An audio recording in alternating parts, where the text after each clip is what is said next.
For you to move money around the global financial system. We can do that. We can cut off their access to a lot of systems.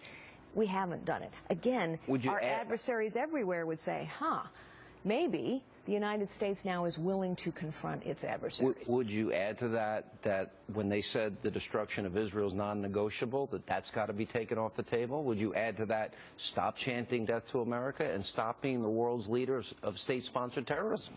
Iran, as a condition.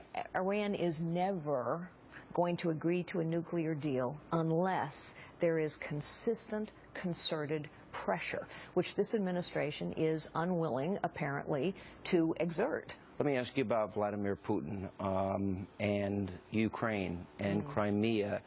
Obviously, he's grown in influence in terms of his territorial ambitions. Right. And so have the Chinese. Yes. There's been no penalty for hacking into our government systems. Nope. How would you handle those two situations? So Russia, having sat across the table from Vladimir Putin, it's pretty clear when you meet him that he has an almost limitless ambition for power, and he's been very good at acquiring it. Political power, economic power, military power, territorial power. Anyone who's spent any time with him could figure out a gimmicky red reset button isn't going to work. I actually wouldn't speak to Vladimir Putin. I would act instead, and I would do 4 things immediately. I would start rebuilding the Sixth Fleet.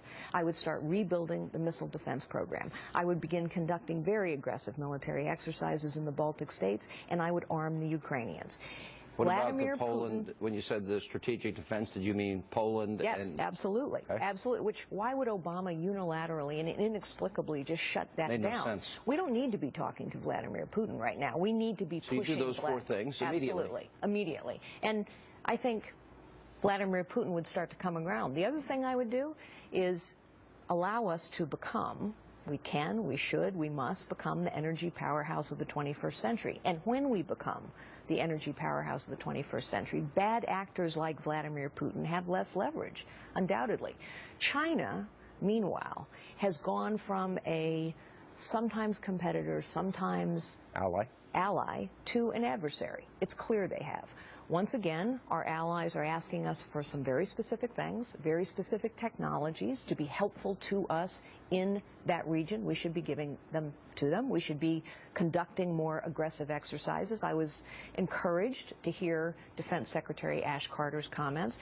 But the most important leverage we have over China is something we never use. Money. The most important leverage we have is how fast they grow their economy.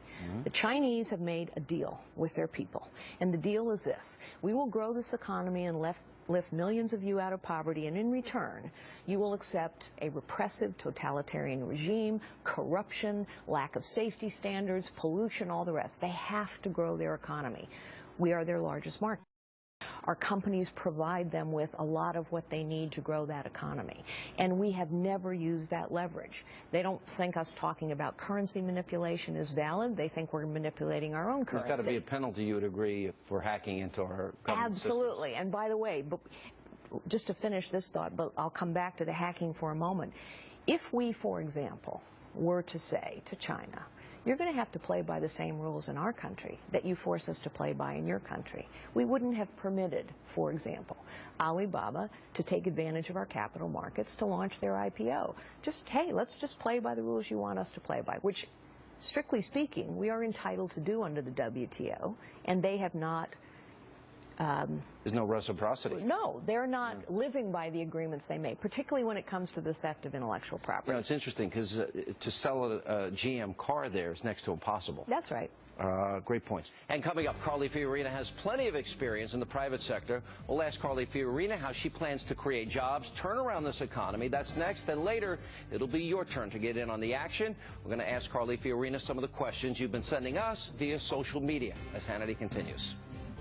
It's the small and family-owned businesses that create 2/3 of the new jobs in this country. They employ half the people. And so when we crush them, and we are crushing them, we crush possibilities for all kinds of Americans and all kinds of communities.